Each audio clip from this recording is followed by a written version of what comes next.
Welcome back to my channel husbands కుట్టి vlogs. ఎవరైనా ఇంతకుముందు మన వీడియోస్ చూడకపోతే ఇదే ఫస్ట్ టైం అయితే సబ్స్క్రైబ్ అయితే చేసుకోండి. మంచి మంచి వీడియోస్ కోసం మనల్ని ఫాలో అయిపోండి. అయిపోయిందండి, మొత్తం అయిపోయింది. మంచి కష్టకాలంలో గ్యాస్ బండ్ అయితే అయిపోయింది. నైట్ శనివారం నైట్ ఇంకా మార్నింగ్ మొత్తం కట్టెల పొయ్యి మీద వండాలని మొత్తం క్లీన్ చేసేస్తున్నాను.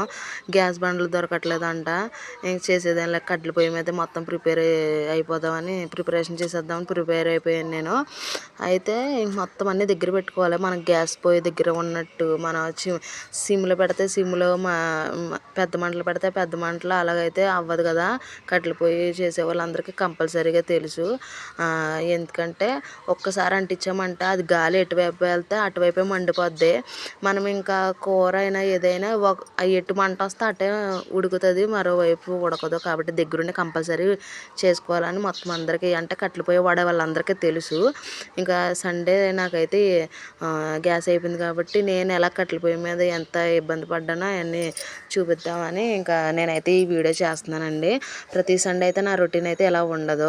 గ్యాస్ ఉంటుంది కాబట్టి పర్వాలేదు. నేనైతే యాక్చువల్గా లేట్గా అయితే లేగను. ఎందుకంటే పిల్లడికి బాక్స్ ఉంటుంది, స్కూల్కి వెళ్తాడు కాబట్టి స్కూల్లో బాక్స్ అది లంచ్ అది పెట్టాలి కాబట్టి త్వరగానే లేచిపోతాను. ఆడికి సెలవు ఉన్న రోజున మాత్రం లేట్గా లేస్తాను. ఇంకా మార్నింగ్ అయితే టిఫిన్ అయితే లేదండి. పప్పులు అది ఏమీ నానబెట్టలేదు, పిండి కూడా అయిపోయింది. ఇంకా అందుకే నైట్ మిగిలిన రైస్ ఉంటే నిమ్మకాయలు కూడా ఉన్నాయని పులిహోర చేసేసుకుందామని ఇంకా డిసైడ్ అయిపోయాం. మా ఆయనగారు మా నాన్నగారు ఎలాగో డ్యూటీకి వెళ్ళిపోయారు. వాళ్ళు ఉంటే ఏదో ఒకటి చెయ్యాలి టిఫిన్. ఇంకా తప్పదు. కానీ ఇంకా మేమే కాబట్టి నేను పిల్లలు మా అమ్మాయి కాబట్టి ఇంకా ఏదో ఒకటి అడ్జస్ట్ అయిపోదామని ఇంకా అవే చేసేస్తున్నాను. పులిహోర అయితే తాలింపు పెట్టేద్దామని ఇంకా పొయ్యి దగ్గర మొత్తం అన్నీ దగ్గర పెట్టేసుకున్నాను. అటు ఇటు లేవడానికి ఉండదు, కదలడానికి ఉండదు అనేసి రైస్ అయితే కలిపేసుకున్నాను. పోపు అయితే వేసేసాను. పోపు వేసేసిన తర్వాత అదే బాండి అయితే పెట్టేసుకున్నాను నేను. ఎందుకంటే కర్రీ కూడా అందులోనే వండేద్దామని. కట్టెల పొయ్యి కదండి, ఏదన్నా గిన్నె పడితే ఉత్తంటే మసి అయిపోతాయి, తోమడానికి చేతులు పడిపోతాయి. ఇంకా అందుకే చికెన్ కూడా అందులోనే వండేద్దాం అనేసి ఇంకా అదే పెట్టేశాను. మా అమ్మ అయితే మార్నింగే లెగిసిపోయి గిన్నెలు గట్ట తోమేసి బట్టలు కూడా ఉతికేసింది. కూరలో ఉల్లిపాయలు అవి కూడా కోసేసి ఉంచేసింది. మా నాన్న అయితే తెల్లారి గట్ల లేచిపోయి చికెన్ కూడా తీసుకొచ్చేసారంట. నేను ఇంకా ఇబ్బంది పడతానేమని నేను ఇంకా చాలా లేట్గా లేచాను. నేను లేచేటప్పటికి ఇంకా ఏం ఖాళీ ఉంది అనేసి ఏం పనులు ఉంటే అవి అయితే చేసేసింది. నాకు ఏమి ఇబ్బంది లేకుండా ఉత్తి వంట ఒకటే చేసేలాగా ఇంక నేను ఉత్తి వంట ఒకటే చేసుకున్నాను. ఇంకా ఎలాగో మా అమ్మ ప్రయాణం ఒకటి పెట్టుకుంది సండే కదా అనేసి, సర్లే ఇంక నేను వంట ఒకటే కదా అని చేసేస్తున్నాను అనమాట. మా నాన్న ఎప్పటి నుంచో అంటూనే ఉన్నాడు, గ్యాసులు దొరకట్లేదంటమ్మా, బుక్ చేయండి అని. ఆత్రం ఎక్కువైపోయింది, ఆలోచన తక్కువై గ్యాస్ బండ బుక్ చేసేటప్పటికి ఖాళీ అయిపోయింది బండ. ఇప్పుడు ఏ టైంకి వస్తుందో ఎన్ని రోజులకి వస్తుందో తెలియదు. అప్పటి వరకు ఇంకా తప్పదు. హాఫ్ డే స్కూల్స్ ఒకటి పిల్లలకి, ఏమో ఎప్పుడు ఎలా చేయాలో ఏమో తెలియట్లేదు. సర్లే ఇంకా అల్లం వెల్లుల్లి పేస్ట్ కూడా ఆడేసుకున్నాను.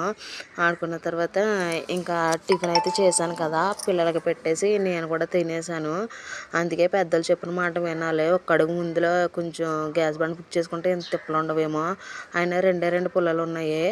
సర్లే ఇంకా వాటితోనే వండేద్దామని సాయంత్రానికి అయితే పుల్లలు సరిపోవు. మళ్ళీ అదే ఫాలో చేసేసామంటే ఇప్పటికి సాయంత్రానికి కూడా సరిపోద్ది. సాయంత్రం పొయ్యి కూడా అంటించక్కర్లేదు అనేసి ఇంకా పలావ్కి అయితే డిసైడ్ అయిపోయాను. పాపం నేను ఎక్కడ ఇబ్బంది పడతానా అని పుల్లలు లేవని మా అమ్మ అయితే పుల్లలు తీసుకొచ్చేసింది. అవి అయితే 100 రూపాయల పుల్లలు అంటండి. వాటికి కూడా డిమాండ్ ఎక్కువైపోయింది. ఇంకా సరే అని ఫాలో చేయడానికి డిసైడ్ అయిపోయాను కాబట్టి ఇంకా ఫాలో అయితే చేసేస్తున్నాను. పిల్లలతో మళ్ళీ సాయంత్రం పొయ్యి అది అంటించాలంటే వీలు ఉండదు కదా అనేసి ఇంక ఈ లోపల అయితే చేస్తూ ఉండగానే మసాలా సరుకులు అయితే చూస్తున్నాను. అనుకోకుండా చేశాను కాబట్టి ఈ లోపల మా అమ్మ ప్రయాణం అవుతుంది కదా, ఇంట్లో ఉన్న పప్పులు అవి కూడా వేసుకుని వెళ్తుంది పిల్లలకి.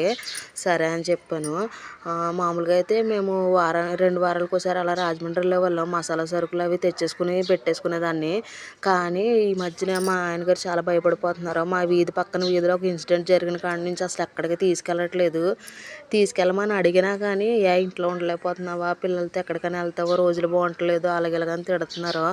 సరే ఎప్పుడు అడిగినా కాదన్నవాడు ఎందుకు అలాగంటున్నాడా అనేసి నేను కూడా ఆలోచించాను. మన మంచి గురించే కదా అనేసి ఇంకా అలా వంట అయితే చేసుకుంటున్నాను. ఇంకా రోజులు కూడా బాగుంటలేదు. మనం ఎలాగున్నా కానీ ఎదురొచ్చేవాడు ఎలా వస్తున్నాడో తెలియట్లేదు కాబట్టి ఇంక సరే మా ఆయన ఆలోచించింది కూడా మంచిదే కదా అనేసి నేనేం మాట్లాడలేదు. ఈ లోపల ఇది ఉడుకుతూ ఉండగానే పిల్లలకైతే నేను స్నానాలు అవి చేయించేసాను. పిల్లలు అయితే ఫ్రెష్ అయిపోయారు. ఇంకా ఈ వంట కూడా అయిపోయింది. వంట అయిపోయిన తర్వాత పుల్లలు అవి తీసేసాను. ఎందుకంటే మా పిల్లలు మంచి కుదురమైన పిల్లలు కదా, గోపుకుని ఏ పుల్లలన్నా తీసారంటే మళ్ళీ అదొకటి ఎందుకులే అనేసి ముందే వాటర్ అయితే చిమ్మేశాను. మా అమ్మ తెచ్చిన పుల్లలన్నీ మొత్తం శుభ్రంగా పక్కకి సదిరేసి మొత్తం ఇల్లు గుమ్మలు అవన్నీ సదిరేసిన తర్వాత ఇంకా గ్యాస్ ఎలాగో లేదు కదా, గ్యాస్ వచ్చేదాకా గ్యాస్ పొయ్యి వాడడానికి కూడా లేదు కాబట్టి అది కూడా మొత్తం క్లీన్ చేసేసాను నీట్గా. ఇంక మొత్తం కిచెన్ అంతా శుభ్రం చేసేసుకొని హాలు మొత్తం అదంతా క్లీన్ చేసేసాను. ఈ లోపల మా అమ్మ అయితే బయలుదేరుతానంది, కానీ మా పిల్లలేమో వెళ్ళనివ్వట్లేదు, నేను వస్తానని ఏడుతున్నారు. వాళ్ళకి కనపడకుండా ఎదుగులాగా బయలుదేరి వెళ్ళిపోమ్మా అనేసి అన్నాను. ఇదంతా క్లీన్ చేసేసాను. పాపం మా అమ్మ అయితే తప్పించుకొని ఎదుగులాగా బయలుదేరి వెళ్ళిపోయింది. ఇంకా పిల్లలకి స్నానాలు అవి చేపించేసాను కాబట్టి నేను కూడా ఫ్రెష్ అయిపోయాను. ఫ్రెష్ అయ్యి వచ్చేటప్పటికి ఇంకా మా ఆయనగారు అయితే వస్తారేమో అని చూశాను, ఫోన్ చేస్తే ఇంకా టైం పడుతుంది, డ్యూటీ అవ్వలేదని చెప్పారు. ఇంకా నా ఆదివారం అయితే ఇలా ఉండదండి, గ్యాస్ ఉంటుంది కాబట్టి ఇంత టైం అయితే పట్టదు. కానీ గ్యాస్ లేనందుకు ఎన్ని తిప్పలు అయితే పడ్డాను. వీడియో నచ్చినట్టయితే లైక్ చేయండి. ఇంతవరకు చూసినందుకు చాలా థ్యాంక్స్ అండి. సబ్స్క్రైబ్.